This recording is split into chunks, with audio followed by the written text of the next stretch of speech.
Welcome to Dead Man Talking. Tonight's show is the full series in one. Fantastic series at that, very refreshing.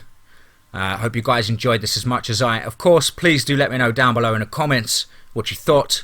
Please do like and share and help build this channel and community.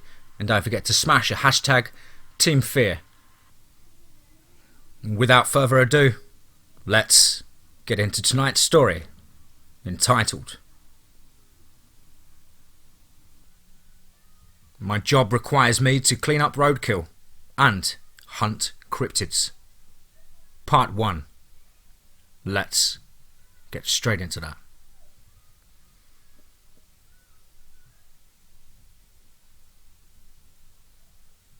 While I'm not at liberty to say which state has done so, I can tell you that around a year ago, I picked up a job removing those corpses you see at the side of the road. Some are spotted quickly, and the cleanup is as easy as picking up the carcass and chucking it.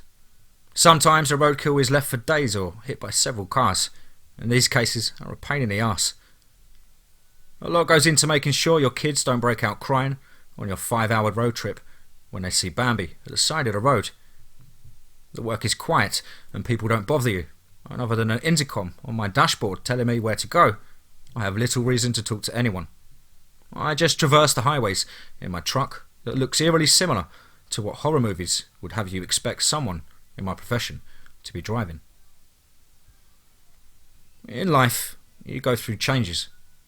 Not all of them are welcome, but they're going to happen whether you're ready or not. You just got to roll with those punches, and that's what I'm doing. Scrapping remains of 4 lanes isn't enough to pay the bills though, and it was around the time I was close to losing my home that a peculiar phone call gave me an interesting change. I can't remember the dates, but 3 months ago I was approached with an offer that at first was nothing but humorous. They told me the line of work I was already in would seamlessly integrate into the work they had lined up for me. They were right. I was used to long rides, solitude, and most importantly, I knew how to dispose of an animal. With cautious hesitation, I agreed, and not a day passed before I received my first call.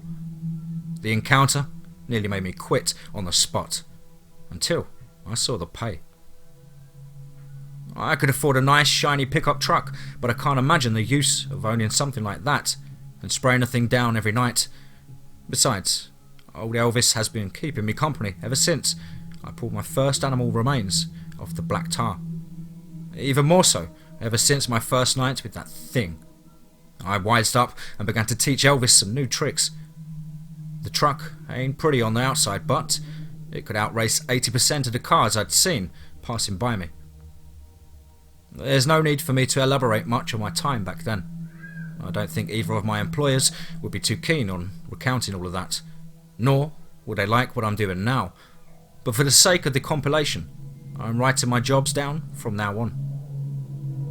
You see, from 9 to 5, I do nothing but wait until some poor animal's day is up, until time or nature kills it. Once that shift ends though, I sit by my radio and wait. Sometimes minutes, sometimes hours, until I hear a faint static kick in and give me the location, situation and the cryptid I'd be hunting that evening.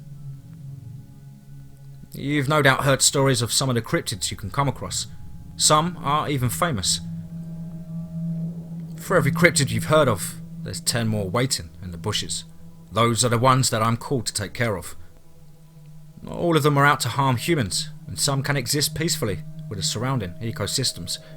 But when one goes rogue or harms their biome, that's when I'm called in. Tonight I was called in to take care of a swift bastard called the Mile Wolf. They all have cute nicknames like that. The Mile Wolf was once thought to be a rare category of cryptids that were singular in nature, meaning it was the only of its kind.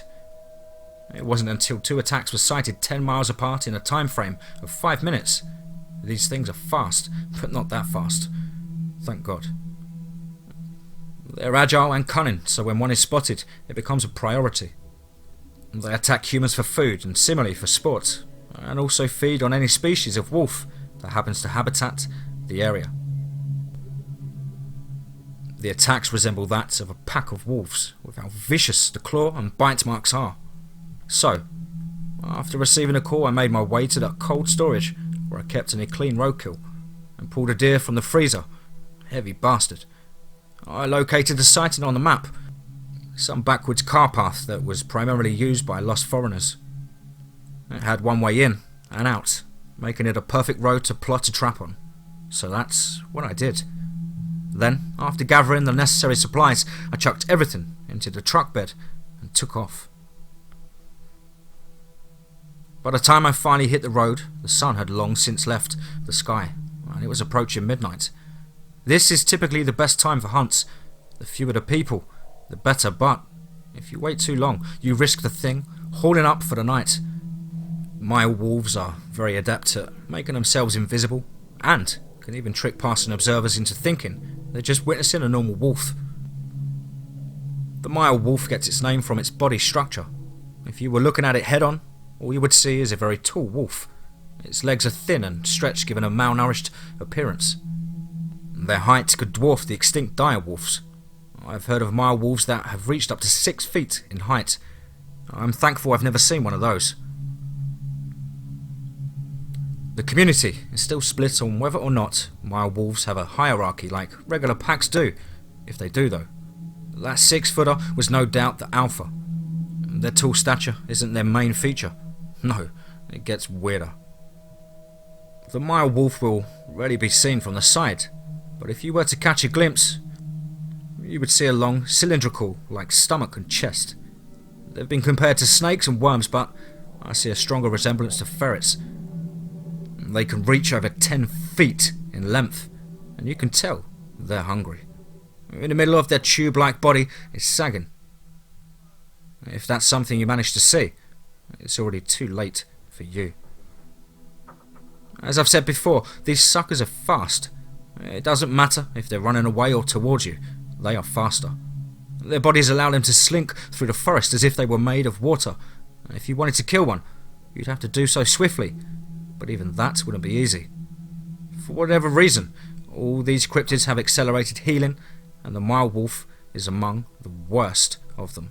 Like the worms they resemble, a limb or even half of their body will begin to regrow after being severed. There is one thing that can halt the healing completely, and it's far too cliche for my taste, but it gets the job done. Going over the plan in my head, I pulled up to my destination, about halfway through the secluded trail, and turned the truck off. I withdrew several small speakers from the back of my truck and placed them at random on positions on the road. On the side of the road, I placed a uniform row of rusty iron and covered them with leaves. Male wolves will not make a sound as they approach you. If you are hunting one, you must act fast and quiet, or the tables will turn before you even realised you're drawing your last breath. Their teeth are some of the sharpest I've ever seen. They would slice through a tree faster than a chainsaw if one had the mind to do so. Reaching into my truck, I pulled the double-barrel shotgun I'd bought my first day on this job. It and Elvis got together well. Then my hands found the revolver and dropped a single, very expensive bullet into the chamber. I placed them on the road, laying them gently next to the ghillie suit. Then, the final piece was dragged from the truck bed. Several space heaters were focused on the deer. The stench it gave off, it was horrendous. It was powerful, and I didn't have time to pay it mind. I placed it in the road, a safe distance from the speakers, iron, and my own supplies. With a hunting knife, I stuck the deer's stomach and pulled, the fine skin giving way easily as I felt a flow of red run past my hands. Quickly, I rushed to the open door of my truck and took one last heavy breath, just to centre myself. My hand pressed hard on the car's steering wheel, and the horn cried loud into the vast silence of the night. Bouncing through the trees, slamming the door, I swiftly made my way to the ghillie suit and threw myself under it. I laid on the road, watching the deer's body lying in the road. Moonlight as my only source of light. I could see it reflecting off the pool, now surrounding the deer.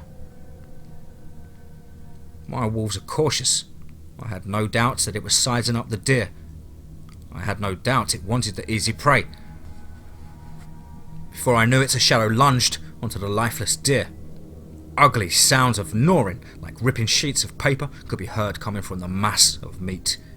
My fingers wrapped around the grip of my shotgun, and there was going to be no opening. I was just going to have to go for it and hope everything worked out. You have to take leaps of faith like that a lot in my line of work. Going over the plan one more time in my head, I readied and calmed myself. It was time. Like a maniac, I sprung from under the ghillie suit and readied my shotgun. Before I even raised the barrel, it was already aware of me. Its long, slender body began contorting to face me. I didn't have time, so without a clear shot, I pulled the trigger. Bang! The recoil jarred me for a minute, but I could see I did some damage to its legs. The mile wolf swung away from me after being shot. It was attempting to flee. It made it several feet, and a large hum emitted from the speakers, frightening the mile wolf. As it picked a new direction, another speaker went off. It made a frantic sprint towards my truck. My finger clicked a small rubber button on my keys, and the lights of the truck shone, bright, piercing, the dark. The road lit, and I could see now the mile wolf's albino hair. It was standing on end like it was a pissed-off cat. Along with the lights, the radio, and the speakers mounted atop of good old Elvis chimed a wonderful tune of harsh static. The mile wolf retched and ran towards the side of the road. The biggest part of this job is having foresight. You are hunting these things that go bump in the night. Most of them are still animals though, and their actions can be predicted. As I watched the mile wolf clamber to the side of the road, and as I heard the harsh clamping of a row of bear traps, I knew I was chalking up another successful hunt. These things' frantic movements had been its undoing. If just one or two of its legs had been caught, it could have gnawed them off, and I'd have no chance of catching up. But it had slipped, and the traps closed on its stomach and near just below its neck. As I walked over, I pulled out the revolver. If left be, this thing would recover and be angrier than ever. It looked up at me and flashed bright green eyes, giving off several cries for mercy. But the mile wolf is crafty. If you show it mercy, it will not return the favour. I had more than enough time. I aimed the perfect shot, and with the pull of the trigger, the hammer brought down and ejected the bullet. A gleaming oval of silver flew from the barrel and straight into the mile wolf's head. The only way to really kill one of these is to stop the regeneration completely. Silver is the cheapest compound known to do such a thing.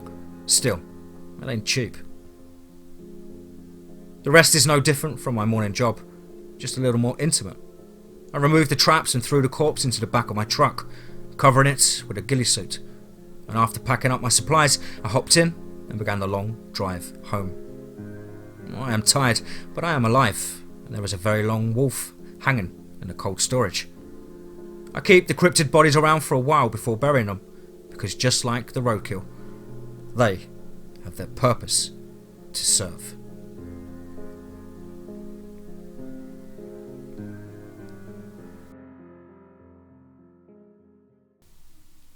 My job requires me to clean up roadkill and hunt cryptids. Part 2. Let's get straight into that. First night's hunt. The mile wolf. It's hard to keep a social life with a job like this. Never mind not having the time between both occupations. Trying to wipe the scent of dead roadkill or some creature's blood isn't an easy task. I honestly make good money, but I'm not sure what I'm making it for. My routine is to wake up and try my best to acquire some semblance of fresh. I'll go a couple of rounds with the punching bag. Sometimes I'll just sit and look at it. Memories can be draining. Some people work so that they can live. More and more, I'm discovering that I'm living to work. I find more comfort in the rides to and from than I do sitting in my house. I won't beat around the bush either. There are nights after a rough hunt that leave me feeling like a badass, and I miss that feeling. As far as the 9 to 5 goes, it was a fairly slow day. I was even called to 2 separate places that ended up being just sick animals. I have to contact animal control in those scenarios, and then it's out of my hands. There was a skunk discarded into the brush off the interstate that a number of drivers were complaining about. The smell wasn't at all bad. Lord knows I've experienced worse. Squatting over the poor thing, I observed its wounds and considered what could have inflicted them, and ignore the skunk's defence mechanisms. Most cryptids you will run into have their senses enhanced, as they evolve to avoid detection and hunt more dangerous prey. If I wanted to find out the cause of the skunk's death, I would have to open it up, and that just wasn't going to happen. As I picked it up, however, it felt light, and its bones had clearly been cracked.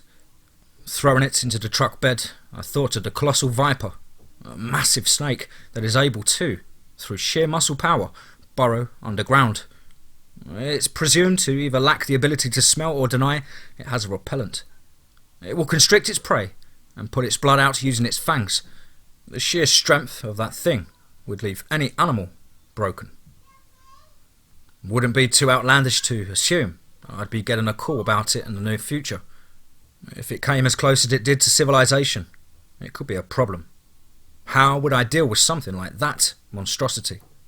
Lucky for me, my prey this night was something a little more docile and smaller than some Hollywood horror snake. I took the day's work and disposed of whatever I couldn't use, but the skunk went into storage. Its smell could be useful in the future. Waste not and such. I got a call from my employer a few hours after getting home. It was a simple job, one that, if finished quickly enough, would allow me to take another. There are these little creatures called jobbins. I didn't name them. I have no idea where the name came from. They are as peaceful as a cryptid can be. They are almost kind, in fact. You see, they'll sing for you. It's not a song you will enjoy, and for one reason or another, it'll enable you to enter sleep. Or, if you're already sleeping, you'll be unable to wake up. Something about the frequency locking your brain's state of awake. These are easy to get rid of. You just have to make them know their presence is unwelcome. The reason I was even called in for this is the caveat that comes with jobbins. They are so docile that they are easy pickings for larger prey, mainly cryptids. So when the big boys hear the jobbins singing, they will culminate on the area in search of them. Even the apex of cryptids can't resist their call. It makes you wonder what they taste like. I can tell you now, if the jobbins were to attract the attention of the ever-elusive Bigfoot, I'd be going radio silent for a few days. That is one job I'm not willing to take. My rule is, if something can chuck a tree at me, I'm going to avoid it. So, like any rational hunter, this is a job I jumped on quickly. Easy money, no fuss. I drove until I saw the distinct red light the jobbins give off. The best visual I can give you is, imagine large red lightning bugs with tiny little feelers. Their singing is created by the rapid movement of their wings. God, is it annoying to hear the whole cluster of them. I wrapped a towel around the nearest branch I could find and doused it in lighter fluid with a dab of vanilla extract. It has to be straight from the bean, nothing artificial. Lighting it on fire, I made my way to the group, waving it around, like I was trying to knock down cobwebs. The group of jobbins' song grew louder as they scattered into the woods. I'd had to leave the stick burning on the ground in case they returned. Smelled a bit like, homemade cookies. Life would be so much easier if each hunt exhibited the same degree of simplicity. It was actually pretty, watching their lights dance into the darkness. These creatures used to be a larger concern. People would mistake the glow of their bodies for the glowing of red eyes peering at them. They believed the song to be some howl to call a pact or to signify that they had found dinner. Nope. Just very large bugs. I stuck around the site, sitting in my truck to make sure that nothing unsavoury had followed the group of jobbins. Thankfully, I was able to leave that site without any incident. My next call came through the radio as I was leaving the site. The place was several dozen miles out and I'd be cutting it close with the morning light. Luck so had it that I don't work my morning job tomorrow, and this cryptid is a very hyper one, to a fault. So, I shifted Elvis into gear and made my way. Guided by my headlights, I watched the side of the roads. Not only did I want to avoid causing roadkill, knowing what a pain in the arse it can be, but a lot of the more dangerous fellas will attack cars when they are alone, as I was. A handful of hours passed before I reached my destination. Another stroke of luck was that the general supplies I had were enough to handle this hunt, so I didn't need to stop at home. I rolled up on a farmer's driveway. Hopping out, I was greeted with a thick and commanding voice. This man had been tending to the farm since he was 18. A worn and weathered face relayed to me those youthful days were many years ago. He informed me that he saw a small creature in his field and that it was leaving barren circles of corn. We normally don't discuss clients unless the information is pertinent, but some of the tough-stomach ones don't mind a quick conversation. I assured him I'd take care of it and even gestured that I'd try and avoid setting the field on fire. He told me that would be ideal and gave me a brief history of the Cryptids' activities. With that, I headed into the field, supplies in tow. A small beam of my flashlight attempted to illuminate my way, but it seemed every ray was met by the cornstalk's resistance. It was hard to keep track of time.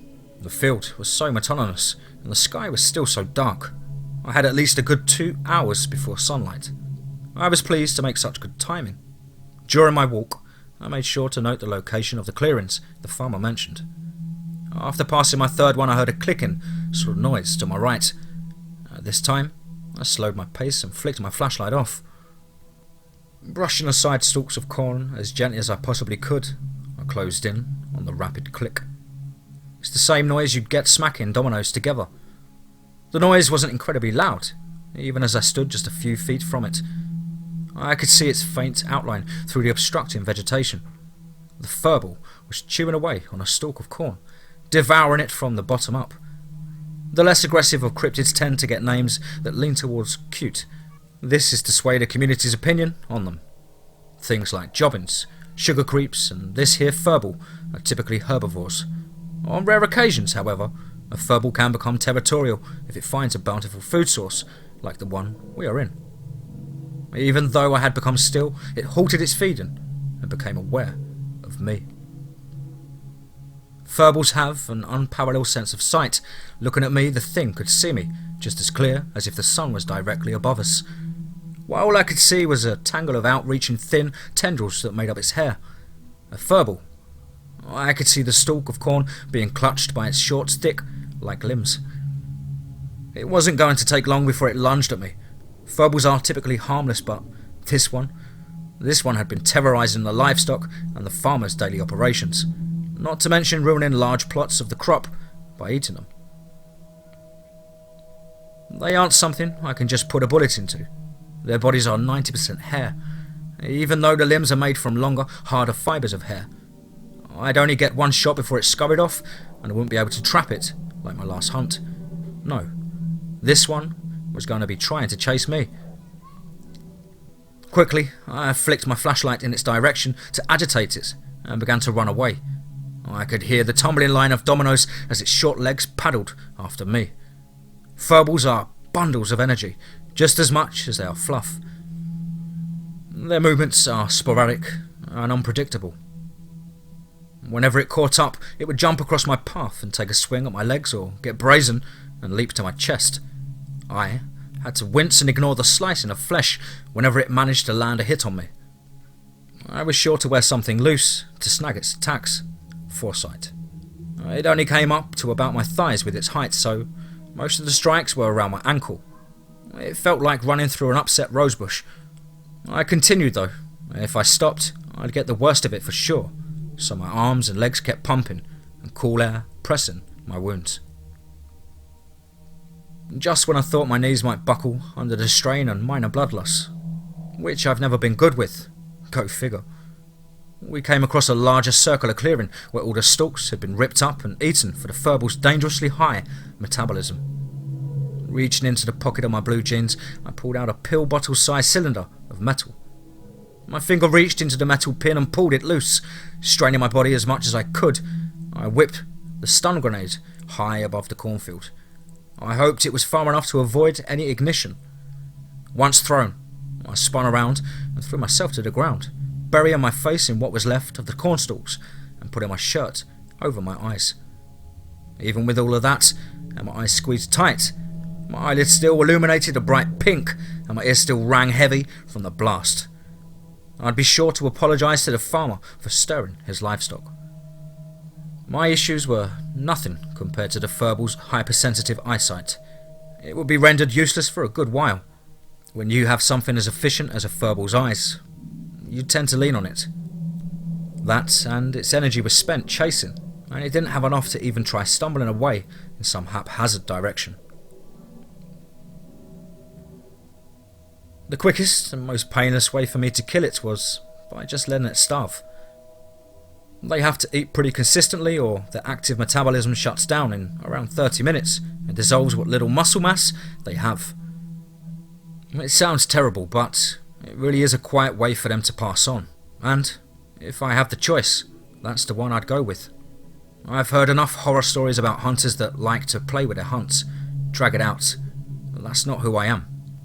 So I sat with it, watching its fur swaying with each gust that rushed through the cornfield, accompanied by a soft rustling. As its body was shutting down, the arms and legs began to unravel and resemble the rest of its hair. The sun was coming up by then, and had actually forgotten their fur is brown, not black like the nights suggest.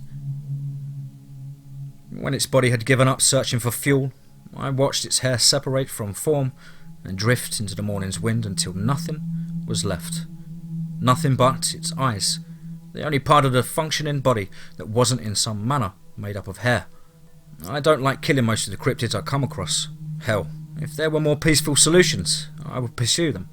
Cryptids, they end up taking people from their family, one way or another. Even the jobbins can keep someone asleep so long that the body gives up, similar to the furball that have been across from me. I have to stop these situations before they occur. I once lacked foresight, but no longer. I cleaned up the scene, ears still ringing. I placed the furball's glass-like eyes into a plastic bag. They would be iced in the cooler.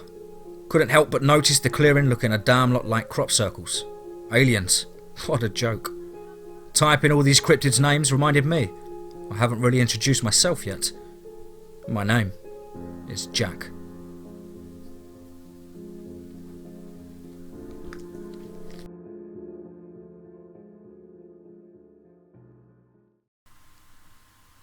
My job requires me to clean up Roadkill and hunt cryptids. Part 3. Let's get straight into that.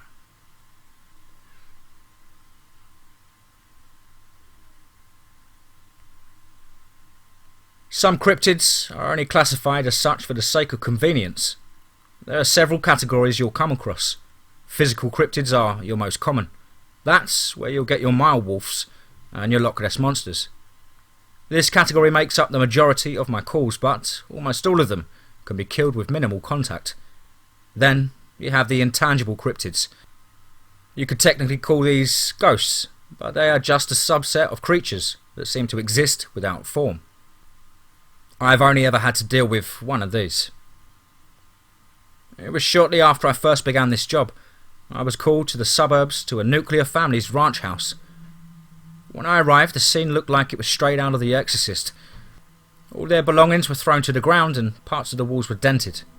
The kids were beside themselves. It was the lichen collie, a very interesting study. It creeps the notion of its existence into the underdeveloped mind, mostly children. Slowly, it manipulates more and more around the child until they are either convinced they have an imaginary friend or they believe a monster is in their closet. From there, it can begin attempting to manifest itself in a more physical plane. Some of these guys will make you question the world around you, but it's a slippery slope, and one I avoid. These types of cryptids require more out-of-the-box solutions. For example, while the mother pulled her children from the house to avoid the lichen collie, me and the father put on a show. The lichen collie always appears the same, no matter the host.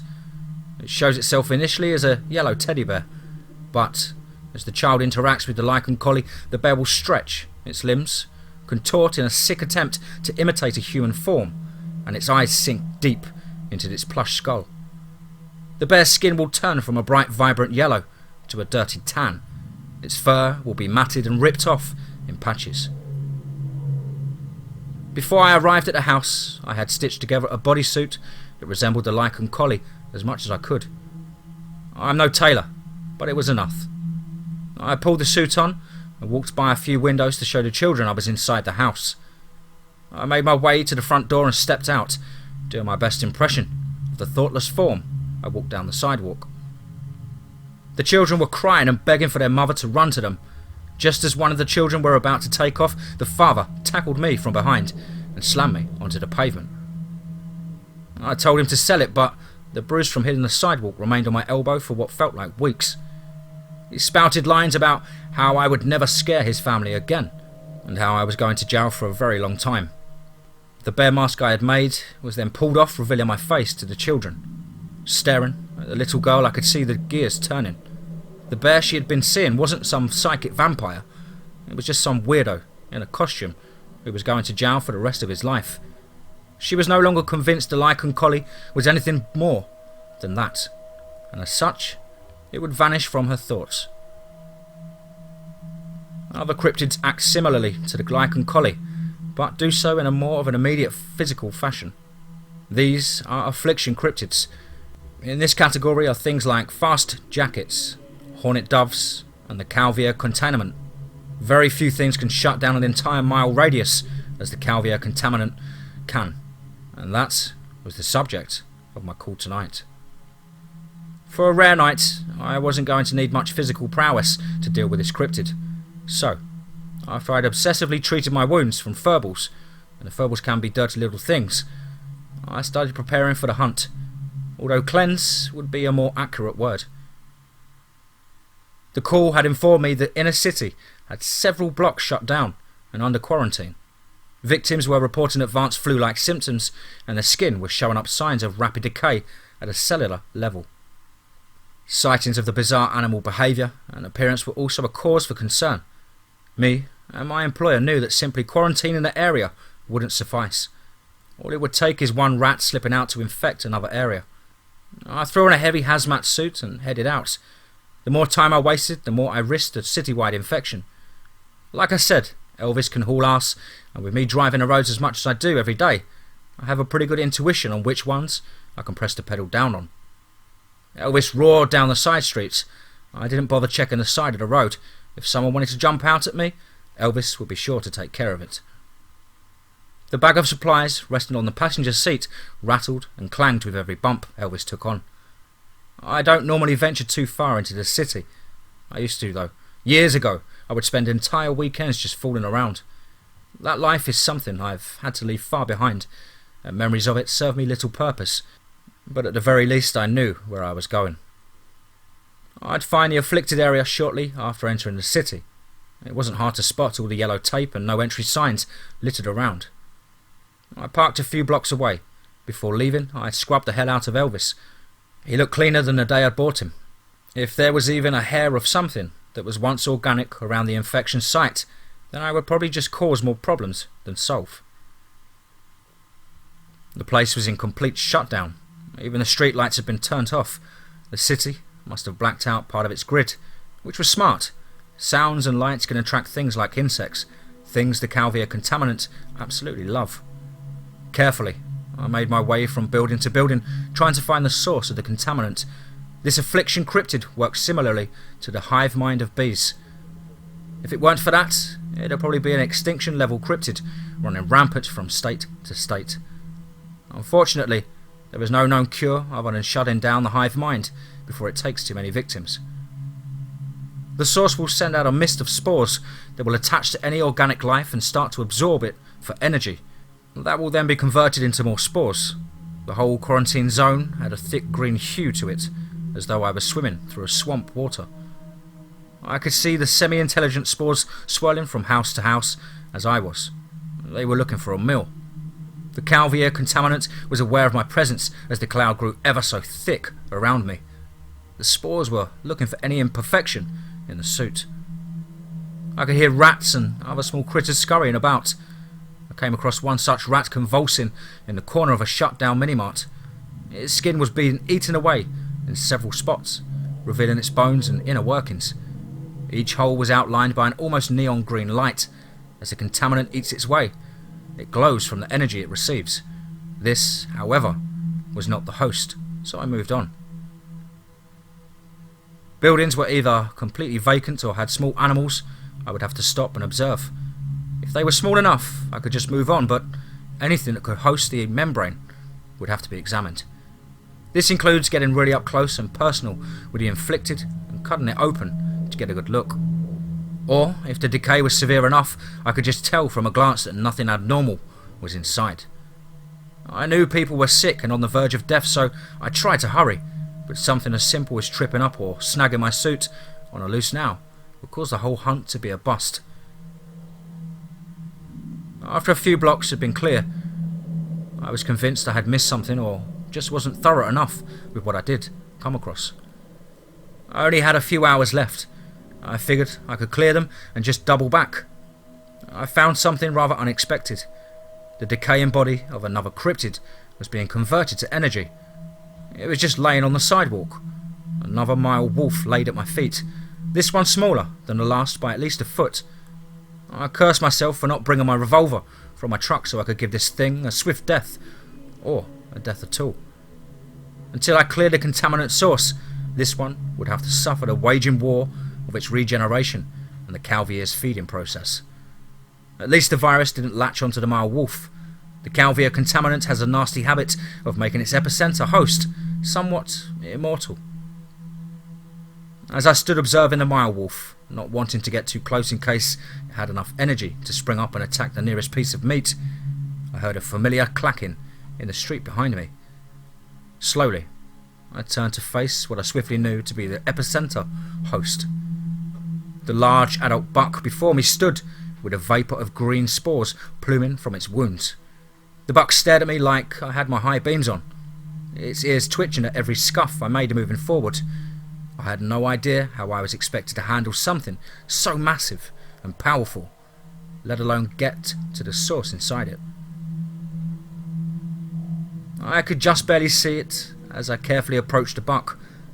Inside one of the open sores adorning a massive buck's stomach was an obnoxiously green, tumorous mass clinging to the buck's intestinal tract. The virus needed to be soaked in a flammable delivery of antibiotics, heavy ones, which needed to be set aflame by direct contact with an open flame. How was I going to do any of this was beyond me. Every time I closed in on the buck, it would turn and gain several more feet of distances between us, which was honestly more favourable than a muscled Goliath goring me with its massive antlers. They were intricate and imposing. This guy was for sure an alpha male. Poor thing. My attempts at a peaceful approach weren't working, and I was running out of time. The people in hospital beds were running out of time. Those around them that didn't know the infected were exhaling clouds of spores so small in numbers they were barely visible, were running out of time. I knew something about my appearance was throwing it off. I knew what that something was. It wasn't hostile towards me, but it was cautious of something it didn't know. Any attempt to speed up was no doubt going to result in the buck just trotting off. The virus has no effect on a host's cognitive functions, so the buck was going to act how it always had. It's sights like this one that eats away at me.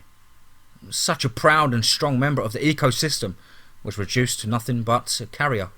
Its skin a patchwork of brown and green linings, its neck only minutes away from being unable to support the weight of its antlers.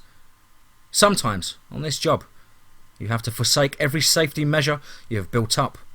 You have to take a gentle approach, like putting on a show to let a little girl know the bad man is gone. Sometimes, you have to be the bad man. I clasped my hands around the hood of my hazmat suit, once white, now stained a deep green with the patches of spores stuck to it. Lifting up, I felt the spore-filled air swelling around my head. Every inhale felt like I was breathing soup. I tore away at the rest of my suit until I was standing in just my t-shirt and jeans.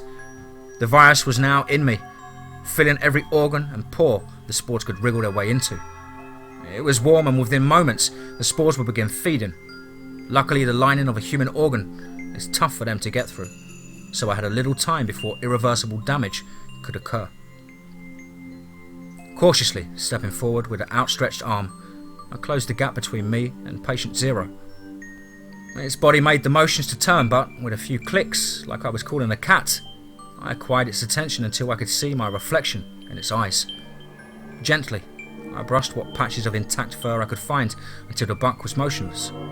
Free hand grabbing a bottle of liquid, I continued soothing the buck. The lid slipped off and the antibiotics applied directly to the green mass. Best efforts were kept to keep the liquid from directly impacting the buck's remaining nerves. It would surely set the beast off. I had forgotten the flare. It was taped to the hazmat suit. I backed up, clicking once more, and the buck, thank God, it followed. We danced together until I felt the suit at my feet. Kneeling down, I picked up the red flare and cracked it.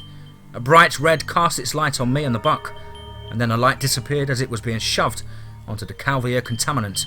Sparks of it would flick and burn onto my hand, but I had to remain steady until the flare burned out. It was reacting with the antibiotics, stripping its exterior of the viscous liquid that caused the infection, and boiling the interior until all the spores had turned into an inactive mush. Shortly after the buck dropped to the ground, its antlers smacking against the pavement, the green spores around me began dropping just the same. I felt bad for the buck. I really did, but if you need some solace, I could see that not even the virus was able to eat away at its impressive show of antlers. Body feeling like hell, like it did back when I would have to go 10 rounds with more than just a punching bag. I grabbed the suit, now completely useless, and pulled the green mess from inside the buck. It was dormant now, but inside the slush of spores was a highly potent poison. It might be useful with handling future cryptids. I then made my way to the truck. The authorities would discover on their own that the area was clear, and I'd be called in the morning to remove the animals. I'd have done it tonight, but my energy was quite literally drained. When I arrived at the truck, I noticed that the driver's side door had been left completely open, which is something my neurotic mind would never do. I searched the interior and found nothing missing, until on a whim, I checked where I stored my revolver. Instead of a shining metal handgun, I was left with a small silver pellet, one I had forgotten to recover from the mile wolf hunt. I know when to leave a situation when I happened to glance at my passenger side window to see a distant pair of yellow orbs watching me. I left the scene. Even on the drive home, I could see the same pair of yellow eyes every few miles. Once I got home, on my doorstep was a shining metal revolver.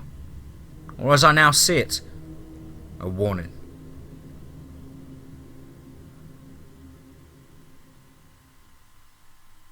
My job requires me to clean up roadkill and hunt cryptids. Part 4. Let's get straight into that.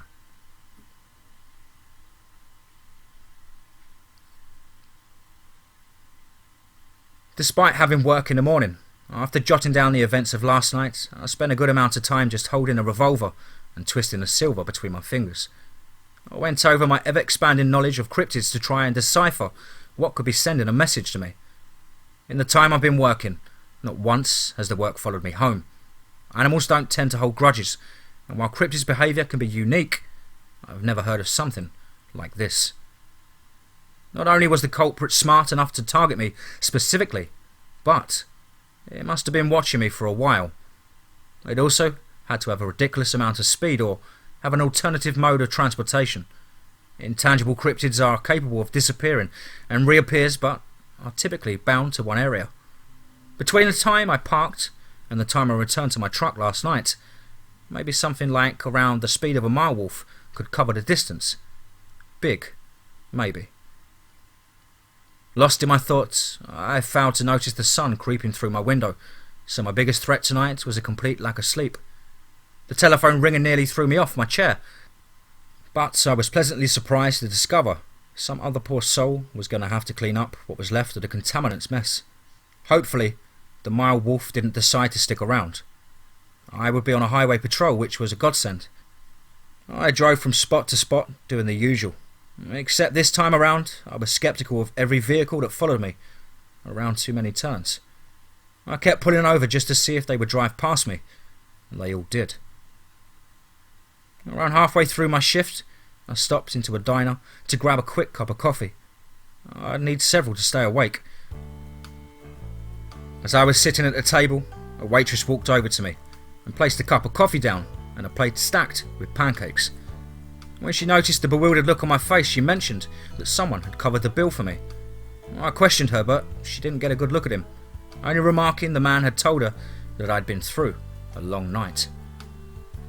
I started scanning the diner, but she said he'd left right after paying for the food and didn't order anything for himself.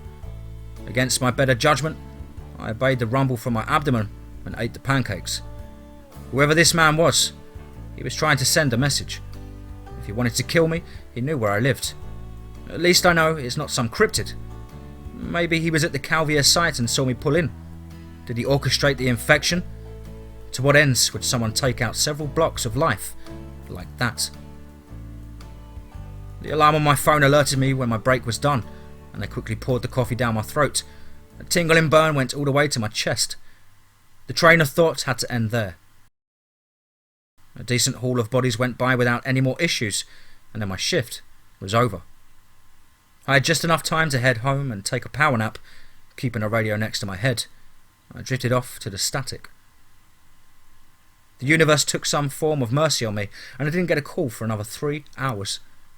I didn't wake up feeling refreshed and renewed when the chatter on the radio woke me, but I'd gotten enough to get me through the next hunt. Some mansion had a cryptid of sorts haunting its premises. My employer gave me all the known details, and I gathered my supplies. I didn't need much this time around, just some heat-resistant clothing and a breathing apparatus. After brief delegation, I decided to leave my Magnum behind. If I need a gun, my shotgun was always around. Tires spun, and I headed out. Before I knew it, I was sitting outside the mansion. I got out and made my way to the house. The door was locked, but that was my only momentary issue.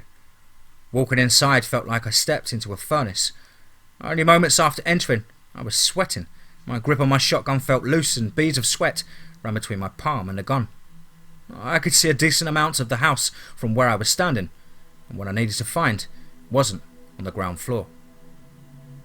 When I made my way upstairs, I was met with the cryptid. It stood facing me, not because I had shown up though. It likely had been standing there for a while. Salem children.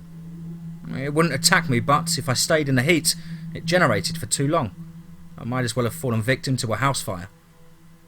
These poor souls are said to be physical manifestations of hatred felt by children being burned for witch accusations. I was a bit lost though. Normally they only surface when the ground is being disturbed or there is a similar magic around. The house looked like it was there for a number of years, and there were no signs of something like remodelling.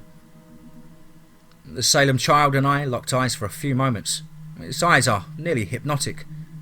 They're as wide as a tennis ball and devoid of any ocular feature. They only have the appearance of embers, like when you blow on wood to feed the embers on a campfire. The fire in its eyes were replicated along its black, ashen skin. The flames ran through its veins, replacing its blood. Otherwise, it looked like a normal child, coming up to about 3 feet and a little bit pot-bellied, and calmly focused its gaze on me. I gave it a nod and began walking from room to room. The only way to kill a Salem child is to kill its source of power, similar to the Calvier. The house remained perfectly intact despite the heat, and nothing was out of place. I didn't even consider that I had spotted a pair of cars parked in the driveway. I didn't take that into account until I walked into one of the children's rooms to see the child and his father huddled in the corner. If you're going to be a hunter like me, one of the first things you should know is you'll have to deal with loss. Whether you hear the news that one of your fellow hunters had lost their encounter, or you held sympathy for the cryptids as I do. The hardest though is when you can't save the victims. You're either not fast enough or the circumstance was inevitable. It's hard to deal with either way. This time around, I just wasn't fast enough. The Salem child must have appeared in here, and unaware that it wouldn't attack them, the father sheltered his kid in an attempt to save him. They were roasted before they even knew it. Their bodies resembled that of crumbling statues. A stark reminder that, like last night, I didn't have much time. Even with all my precautions, I couldn't stay for longer than 30 minutes. I had to find the source, so I swiftly checked from room to room. It's not always obvious what the source will be, generally having a magical vibe to it. It could be anything from a crystal to a spellbook. Walking through the house, I glanced at their family photos. The father, his son, and the wife, who I hadn't seen yet. She was in all the photos smiling wider than anyone. They were happy, and at the time, I didn't know what she would do if she came home after all of this. I was debating in my mind if I should stay in that scenario or take off before she even got home. Everywhere I walked, the Salem child would follow me, small flecks of fire drifting from between its dark lips. The longer it took, the more I became frustrated. I could normally keep my cool, but the damn heat, it was unbearable. Even the basement had nothing of note in it. Thankfully, the family was rather neat and tidy, so I didn't have to sift through boxes of knickknacks. Something wasn't sitting right with me, and it was a pretty cut and dry hunt. I popped into some construction site, found the artifact and destroyed it. That was it. I had a few rooms left to check on the first floor, but as some of the gears began to turn, I made my way back upstairs. Leaning in, I took a closer look at the family photos. The mother, while happy, gave off a very specific vibe. I looked back at the Salem child, knowing my sorrow had not yet finished. I found a small string and pulled down on it. A ladder dropped down, leading up to the attic. I only peeked in to confirm my suspicions. I hate being right sometimes. It was dark, but I could see several spellbooks and half-burned candles littering the wooden floor. I saw a half of a circle drawn on the floor with various symbols placed inside. The source, despite all of this, wasn't in the attic. Climbing down, I found a window that would outlook the backyard, and my heart sank. Looking back at the child, I thought of the trauma that put his anger here. It's going to be up to her. I hope she sets you free. I'm not a man of many words. I knew I was essentially talking to myself. Maybe I was just passing the buck. With the Salem child casually following my movements, I made my way to the backyard, or the field that was the backyard. It was massive and free of any eyesores until the tree line, a few dozen feet away. I saw her right away, her frizzy hair and baggy clothing. She had a shovel in her hands and was frantically digging away at the dirt. Several other holes told me she'd been at it for a while. The back door swung closed after me and the Salem child stepped off the patio and onto the grass. The wife perked her head up when the door slammed and found me. She'd been crying. Her makeup was even greater mess than her hair. "I'll find it. It's somewhere here," she stuttered out. I don't know how or why, but she seemed to know the reason I was visiting. Perhaps it was that I was there at all, letting a burning child follow me around. I didn't know how to respond. I'm not much for conversation, but if I had left her to her own devices, she'd make matters worse. She too was sweating, but it wasn't the heat. No, she couldn't feel the radiating sauna just yet. "You're not going to find the source," I remarked. The shotgun was rattling around in my shaking hands.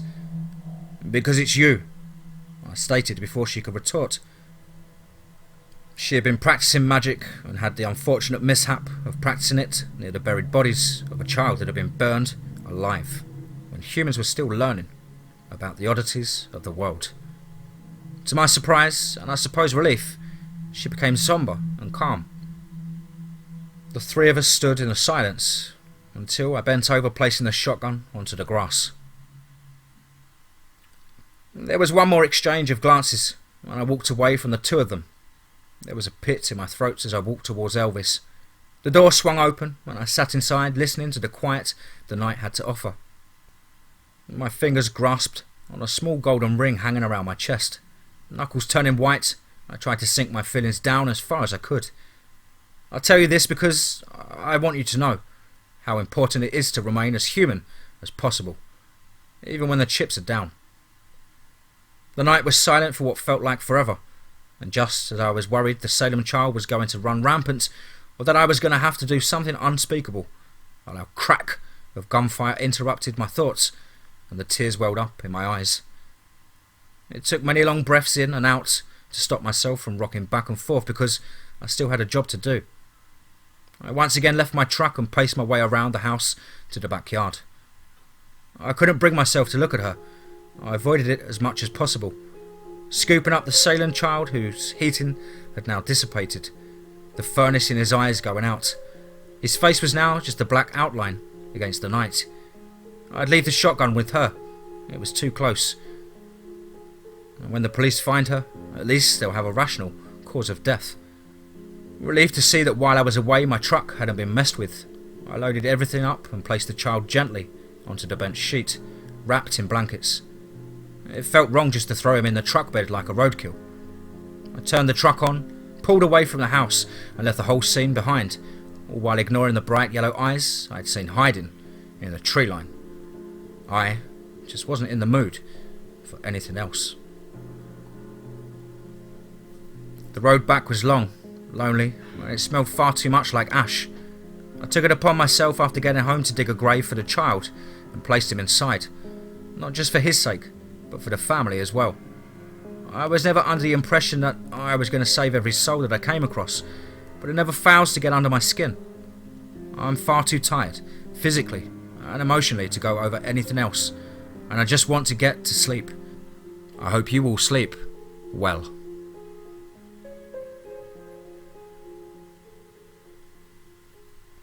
My job requires me to clean up roadkill and hunt cryptids. Part 5. Let's get straight into that.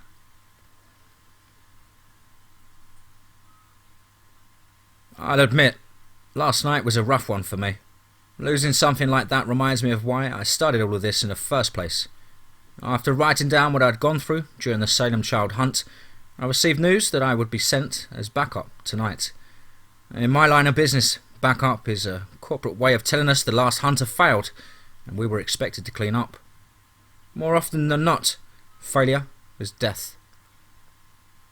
Sleep wouldn't have come easy if I wasn't so exhausted, but my dreams didn't pull their punches. I saw her face in every scene. I woke and went through the throes of my day job, and I'll be honest, nothing really to report. Do you really want me to say I picked up some roadkill day after day? That's not why you're here. I have a lot to write down and a lot I need to do after I finish writing tonight's entry. So, we're going to cut right to the hunt. As I said, it was a backup call. They didn't tell me who, only that the hunter had failed to report back after being sent out. When they told me what I would be hunting, I wasn't surprised, and I only hoped that the hunter wasn't someone I respected, because that was only going to make the job harder on me. I've told you before that not all cryptids are bad, and that I generally don't take any joy in killing them, but some cryptids, they only exist to make people miserable, and the fast jacket is one such evil creature. Even worse, you have to come to them. As long as they have their source of food, they remain in one area until needing to feed again. If I were to guess, I'd say the previous hunter was sent out to kill the fast jacket during its hunt for food, and ended up becoming said food. I couldn't set a trap or even outsmart the thing. This did work in my favour, in the department of me needing to take out some very pent-up anger. Back before all of this, I would take long drives before I went to work. I need to find peace with my emotions so I could channel them. I was young and far too poetic, but it's become a ritual that I follow to this day. So that's what I did. I and Elvis passed through winding forest and across amber pastures. I couldn't help but think of all the hunts that I had been on in these places. How I had become as much of the ecosystems as any other wildlife. When I ran out of patience with my ritual, I turned around and headed to the fast jacket's feeding spot. It was an out-of-service parking garage located in a construction zone not too far from where I eradicated the Calvio contaminant just 2 nights prior. It's possible the fast jacket saw the chaos the virus had left behind and took advantage of it. Pulling in front of a crumbling grey parking garage, I pulled out a stack of CDs from their visor above my head and fingered through them. When I found the CD I wanted, I let it slide into the player and turned the volume to max. Stepping out, I could hear the speakers on top of the truck buzzing to life with static. I pulled a mesh of copper wire from the truck bed and double-checked my pockets before heading into the building. Starting on the ground floor, I observed the vacant and broken structure before me. Not a single car in sight. It wouldn't be hard to find the fast jacket. I just needed to ascend and take a quick peek until I hit bingo. With each step, I heard either broken glass or chunks of concrete fall apart under my heavy boots. The further I went up, the darker the structure became, as the wind whistled through each level and the staircase I used to climb up. The wind seemed to carry the sound of static coming from my truck below. Floor 2 was empty. Floor 3 was empty. Floor 4 was empty. Floor 5 is where the fast jacket had decided to begin eating its prey. I almost missed it despite it being only the blemish of a shadow on the empty floor. It was hunched over several feet away from the stairwell. I walked in. When I was close enough, I threw the copper wire onto the concrete. It didn't make much of a noise, but the fast jacket noticed regardless. It rose to its feet and turned to me, a moniker of intelligence being shown in its movements. Almost human, but still infantile. I could see its wriggling skin in the building's shade. Perhaps that's not the right way to describe it. Imagine you bought a skin-tight suit that covered every inch of you. Imagine that suit mimicked the colour of your skin. Imagine it had a consciousness and was eating your body under it at a snail pace. That it left you alive but unable to move on your own volition. That's a fast jacket until it finds its host. It might as well be a piece of pink gum sitting under a school desk. And when it finds something to eat, it wraps around their body completely, looking like some beefed up and featureless Ken doll. The fast jacket is made entirely of muscle and gets its consciousness from its host, which it will pilot like a puppet. You can see the muscle moving around, contracting and vibrating as it would eat away at its food. Thousands of microscopic teeth grating away at what's under it like sandpaper. The more muscle the host has, the better. So people like hunters will be a delicacy to this thing. Where the host's face will be blank, save for a few surgical-like cuts that open and close like heart valves, allowing a host to get oxygen. These guys are non-stop killers. They feed, move on and feed again. They have no selection process and will often use their host to kill the next piece of food. It's a disgusting cycle, and I could tell looking at the thing another hunter was underneath. I heard the static from below kick out for a moment. Perfect timing. I pulled my jacket off and let it fall to the floor, the fast jacket likely thinking it found its next meal. Reaching into my jeans, I pulled a set of bronze knuckle dusters out and slipped my fingers into them. As a fast jacket is comprised completely of muscle and most of its mobility comes from a host it takes on, there aren't many ways to deal with it.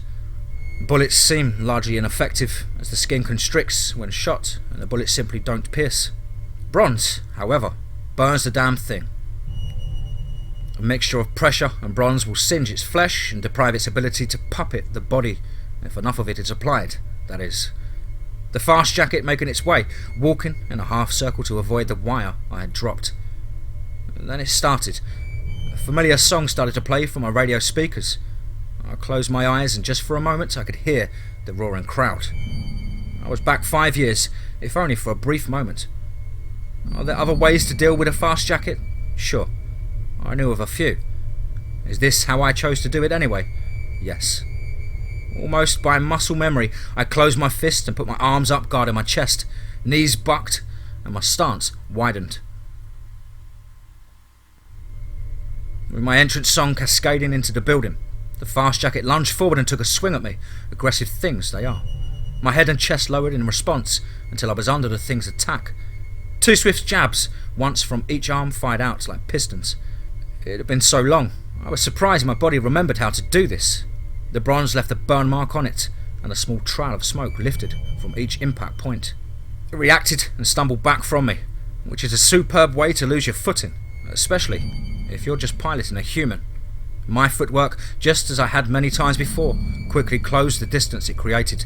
Still bent over, I sprung my body up and arched my right arm above my head, landing a hard uppercut to the jaw. Some of its wriggling mass tore off and dropped to the ground. A bizarre attempt at manipulating a hunter's vocal cords created this babbling and stuttered speech, similar to the ramblings of a child. All the cuts that adorned its face flared open, revealing the hunter's face under. It stumbled and threw another swing. My torso drifted back, letting a fist pass right by my face.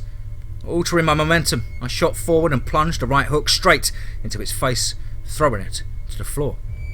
As it squirmed around, I walked over to pick up the copper wire.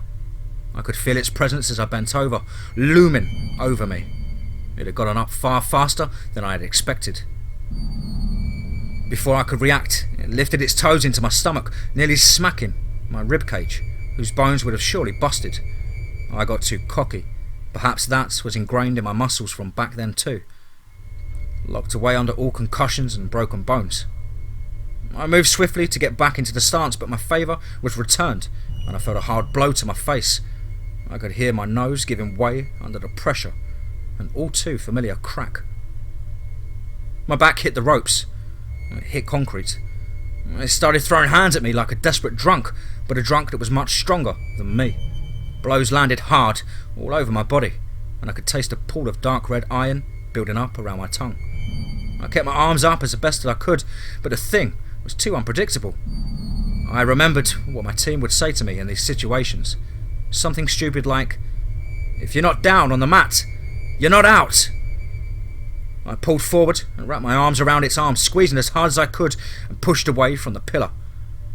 I could feel it moving around under me, its skin constantly shifting like a gelatine-filled balloon. Letting go, I quickly threw a right hook, and it connected. Follow up, left fist slamming into its side. Keep going. Don't get cocky. I needed to overclock its functions. Its inertia was in my hands after the second hit.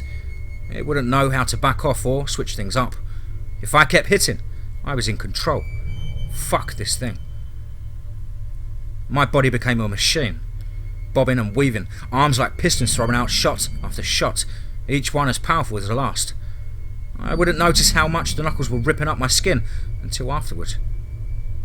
Once again, the thing fell to the concrete. This time, I pounced on it and proceeded to pummel its face, the burns from the smoke sending plumes of smoke into my eyes.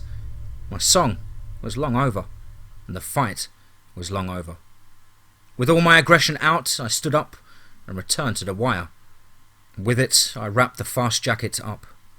The wire would be enough to keep it dormant until I got home and used a more permanent solution. The trek down the stairs was eye-opening, making me come to terms with just how much damage the fast jacket did in its flurry. I'll be purple all over come sunrise. Placing the fast jacket where I normally throw these things, the radio went off and the truck turned on. I began my drive home. I was in a bit of a rush, wanting to get home and soak in a nice hot bath and take care of the skin in my truck bed. I wasn't being careful. I was spending far too much time thinking, lost in thoughts, than watching the road. I could have seen it. One moment I was watching my headlights covering the road. The next I could see the pavement moving to the hood as the truck flipped over. The hood slammed onto the pavement as my hang time was over. The seatbelt tightened and rubbed far too many times on my injuries, and frantically I unbuckled my seatbelt, sending me falling. Between the fight and this wreck, my body was totaled. Looking out of the shattered windshield, I could see the one working headlight, its illumination sparking against the spiderweb-like network of thick cables. I reached for my shotgun and dragged myself out of the busted driver's side window, glass cutting against my skin, giving me further lacerations. Once on the pavement, I looked over myself. Cuts and patches of blood stained my shirt and pants. My breathing became hard to control as I tried to collect my surroundings. Looking back to the cables, I was met with a figure basking in the glow of the truck's flickering headlight. "Couldn't have been clearer," a wispy, dark voice claimed. The light bounced off his purple skin, most of which was hidden under a formal, buttoned-up black duster. His bright yellow eyes glowing just under the rim of his dark cowboy-like hat. "You just had to stop, my boy." My finger scrambled back to the shotgun. I heard a disapproving click of the tongue from the man and my arm seized up. I couldn't move it an inch, and before I knew it, the man's fingers wrapped around my shoulder. Not that those bullets would do much damage. Consider it conservation of your supplies. Looking up, now on my knees and powerless to move, he was towering over my somehow paralysed frame. I had just gone a few rounds with a writhing mass of muscle, and whatever this was shut me down with just a touch. I was searching through everything I knew about cryptids for an answer, but nothing rang a bell. Instead, I asked a question. What he wanted from me, and why he wanted it. I want you to stop hunting, he said as he let go of my shoulder and began to pace around my crash site. My body became lax the moment he let me free of whatever control he had. You and your people are messing with the natural order, he boomed.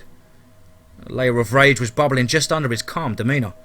He looked briefly at my neck, and I think he was observing the chain and the ring that hung from it. He sighed like he was genuinely upset with the situation. I couldn't get a read on him. Whatever your motivation, you must forget it. Because next time you and I meet... He looked over at Elvis, wrecked and twisted. Only one of us will be leaving the scene, and I'm not placing any bets on you, Jack. He then turned and began to walk away from me. I wanted more than anything to put a spread of bullets in his back. Before the thought even crossed my mind, he was long gone. I'd been watching him the entire time, and even now, I can't recall the moment he vanished. I can't help but feel he wasn't some cryptid, but I can't, for the life of me, come up with another explanation. I stayed in that road until my knees started to burn. I would just swivel my head back and forth, looking at the scattered remains of my truck, looking at the fast jacket that had been ejected from the truck bed during the crash. I had to do something with it. The copper wire wouldn't last forever. I wouldn't be winning any fights.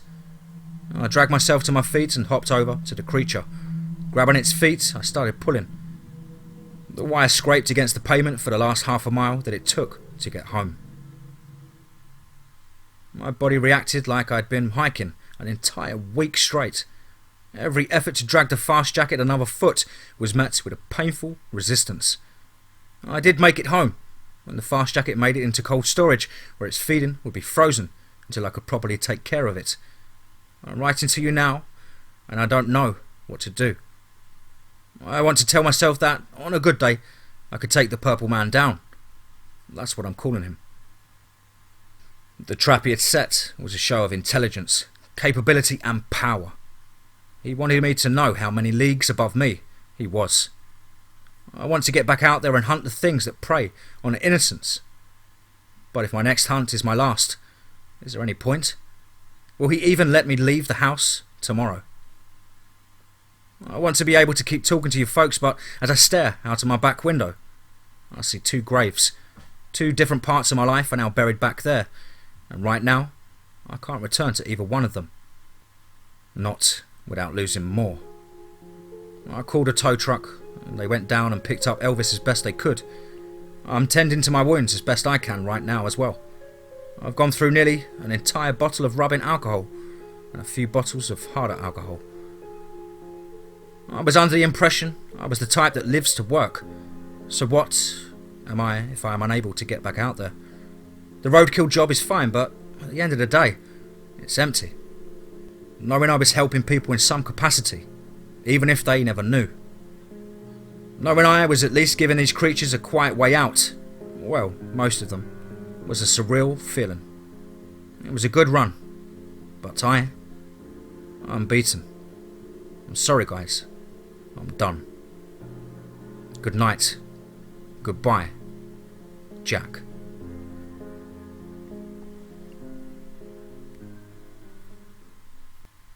My job requires me to clean up roadkill and hunt cryptids. The final. Let's get straight into that.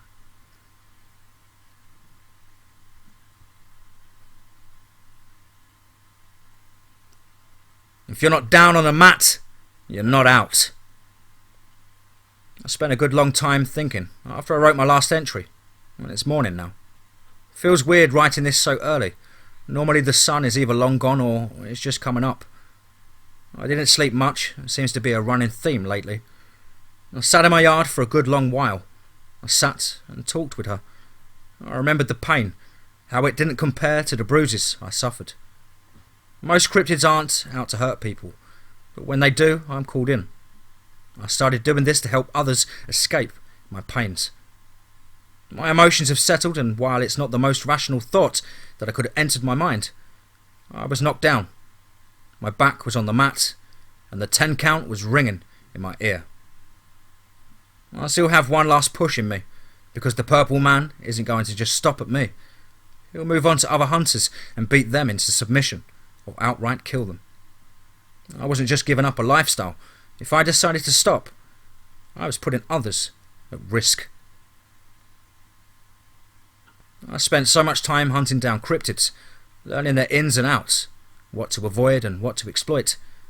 As I sat in the backyard with her, I couldn't help but shift my gaze to the cold storage and think of the cryptids I had recently caught. About how I would go about setting a trap that stood a chance of overpowering the purple man. Lucky for me, I already had the perfect bait. He would be coming to me. I've got a lot of work to do before I head out tonight. I'm going to be spending all day in cold storage. I'll write what happens tonight, should I make it back. As I said, I spent a good long time surrounded by the cryptids I'd hunted in the past week, tinkering away at anything that could give me an advantage, but nothing I had was going to be enough to put it down. While I didn't know that for sure I needed to go overboard and plan for something big to happen, I'd need more than just some clever tools. I'd need help.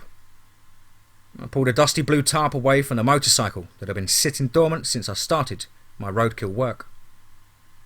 To my complete elation, the girl started right up, purring to life.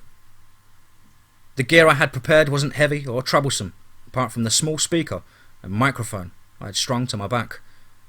The rest was all a roll of the dice, something I had never done before, but with the light getting low, I had to start. The motorcycle took me away from the house for what could have been the last time.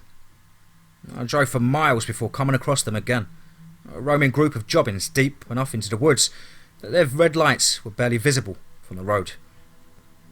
Putting the kickstand down, I let myself breathe, and then began what was going to be a very long night. While I worked, I could feel the sensation of being observed, every step judged. Even as I grabbed a sturdy branch and wrapped it with an old t-shirt, dousing it in lighter fluid with a small drop of vanilla, I felt a gaze. With the branch lit, I guided the pack, trying to back away from the fire, humming their tune ever so gingerly. They would zip around me, filling the gaps between the trees with a brilliant strobe of red lighting. When we reached the road, I quickly extinguished the flame and put down a small berry-scented candle. With the wick lit, they should be attracted to it for long enough. I had no idea how long it would take for the purple man to show up if he wasn't already there, waiting for me to slip up. I was acting fast but trying to remain aware of my surroundings, even through the song of the jobbins. I placed the microphone under the red choir and then the speaker as far away in the brush as the cord would allow. With leaves and brush, I did my best to hide the speaker. If that would do any good, I didn't know. I stepped back to make sure everything was in place, and then I waited. He would come. I didn't want to kill a jobbin, and he knew that. He wouldn't let that happen. And sure enough, closing my eyes to blink, just a brief moment was enough time for him to slip into view when my eyes reopened. He stood on the opposite side of the jobbins. A pack of red lights separated us. Same duster wrapping his body. I could see him clear as day now, not only from the glow of the jobbins but because of the furball's incredible eyesight. They were wildly uncomfortable to wear, but what makes the furball's eyesight so powerful isn't how their pupils receive light. In fact, their eyes are absent of pupils, and instead, their eyes have a glass-like shell that manipulates the light going into it, warping small beams of light into something more powerful. It took a while to sand the outside layer down to find a fit that I could actually live with.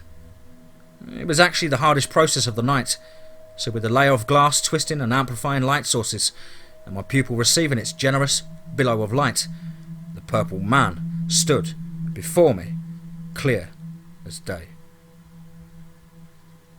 I could now see small, dark markings like symbols running up his neck and presumably the rest of his body. What are you doing here, Jack? He asked me, and almost sounding exasperated. I replied softly that I was on a hunt, and that it's what I do. A billow of laughter. And here, I thought you were some badass, but killing jobbins? Sad. He mocked, stepping forward. The red bugs drifted gently out of his way. A red sea of sorts. They really gave you the short stick tonight.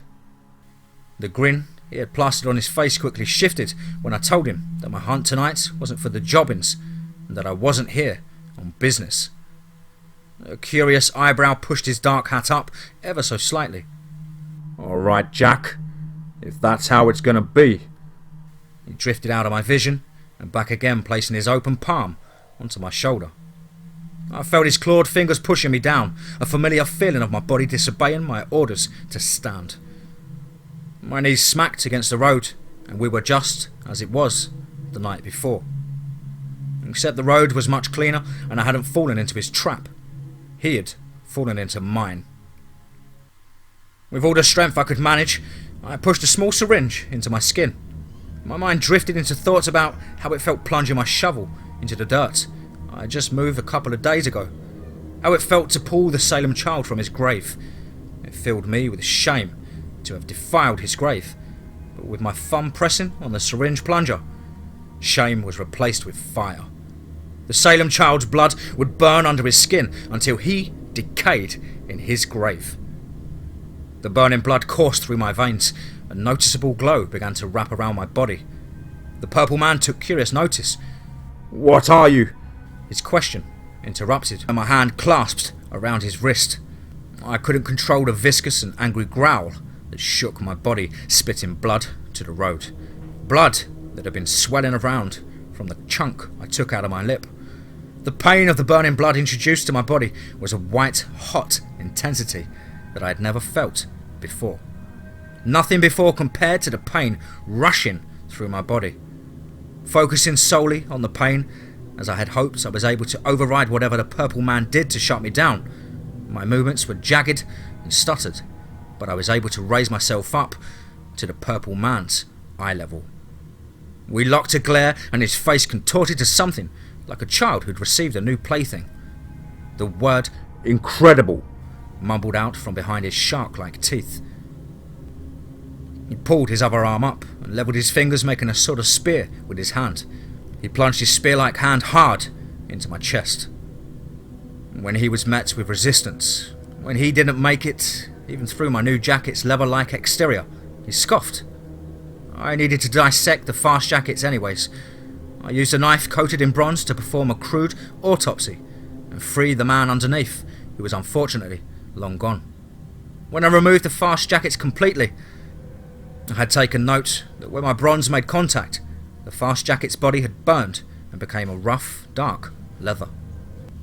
I said before, I'm not much for arts and crafts, but I was able to do a half-decent job sewing the fast jacket's burnt skin into a jacket. The prospect of wearing this thing around was revulsive, but it worked. The purple man couldn't penetrate the fast jacket, even burnt as it was. In response to this, the purple man backed away from me and observed my form, looking for other tricks up my sleeve, no doubt. He noticed the small, handmade handle being held at my side by the pants belt. "You got something to kill me, bud?" he asked. I replied by lifting a small bone-white knife from my hip, or rather, a fang. Pulling the male wolf's largest fang from its body was the easiest of the processes, but vital.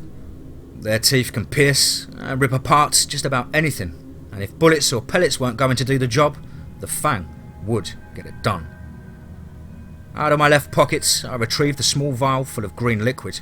Body still shaking from the burned blood, I'd smashed the vial over the fang, spilling its thick green over the smooth white. I stumbled forward at first, but once regained my footing, The small knife was thrust forward and plunged into the purple man's chest. The fang pierced right through his clothing and skin, as if I had just assaulted the air. He laughed once more, for good reason. He was confident that the small knife, even if it had broken his skin, wasn't enough to deal much damage, especially if he were to regenerate as half these cryptids do. In his arrogance, though, he had let himself get cocky. I understood. I've been there 100 times before.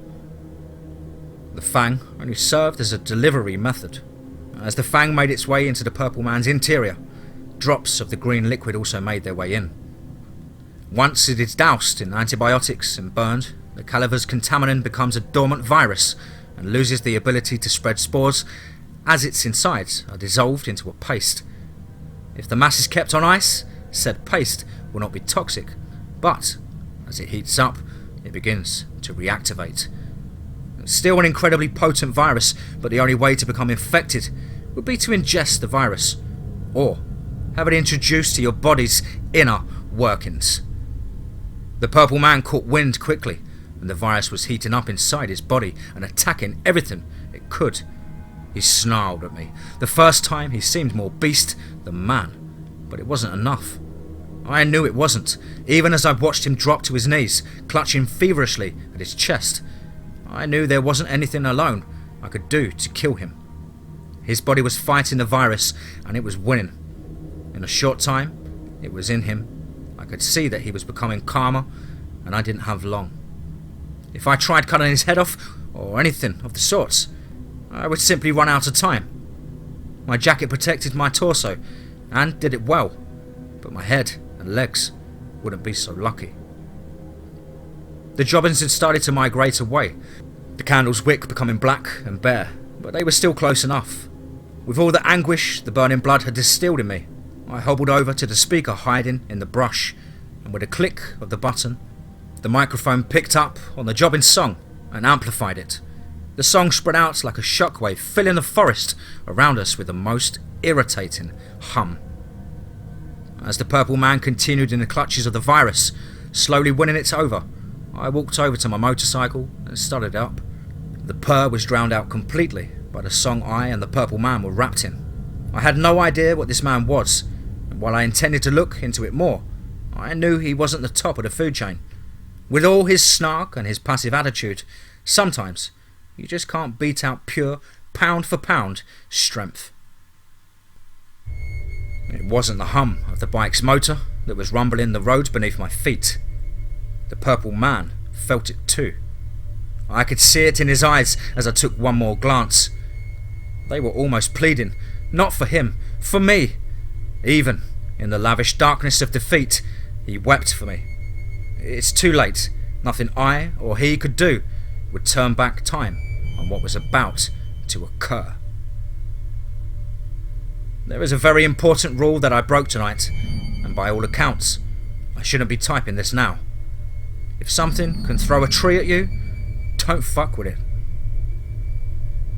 As I saddled onto the bike, I watched the purple man's head quickly turn towards the side of the road. The train was at its station. A hulking, 9-foot-tall, 700-pound blur crashed down on the purple man, and miraculously, the screams he let out rose above the songs. A desperate cry. They aren't violent. They really aren't.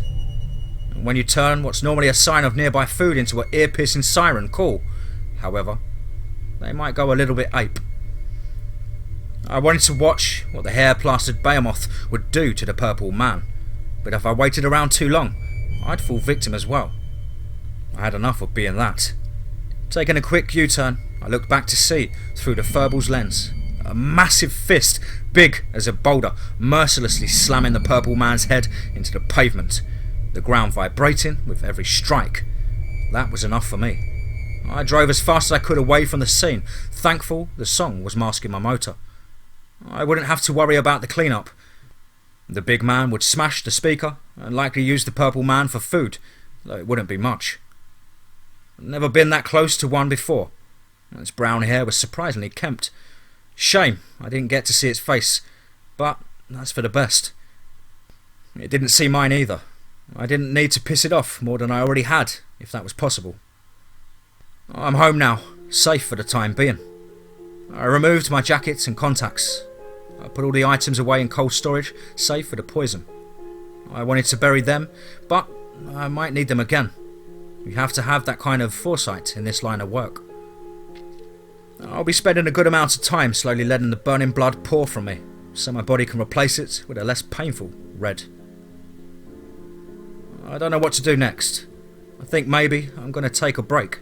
The last few days have beaten me up pretty bad, and while tonight went better than I could have hoped, I still am lost with what I am doing. The purple man seemed to care more for cryptids, and had a hatred for me that went beyond knowing I was hunting them.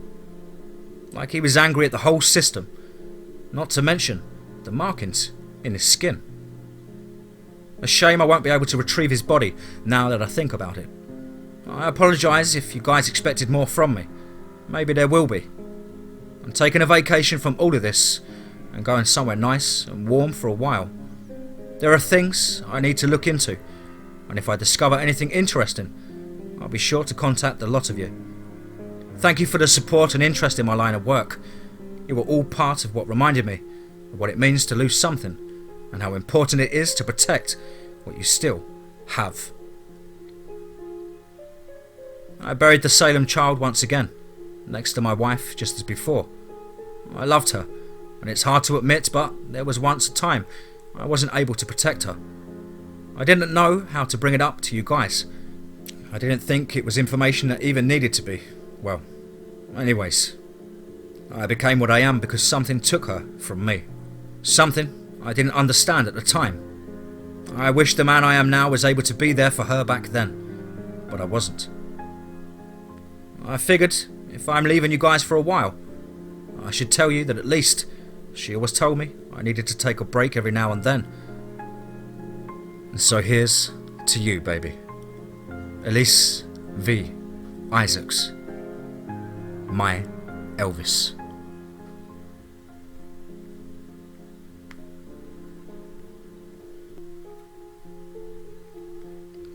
Wow. Wow. Fantastic stuff. Thank you ever so much, AuthorJoJo. I hope you enjoyed my narration, and I look forward to hopefully working with you again soon. Guys and girls, please do as ever let us know down below in the comments what you thought. Please as ever do let me know down below in the comments what you thought. Please do like and share and help build this channel and community and continue to smash towards that 10k subscriber mark before my 2-year anniversary on April. Thank you all so much for the wonderful input, comments, emails. Stay tuned for more from me tomorrow. I hope you're all well and happy. And as ever, remember, be safe, not sorry.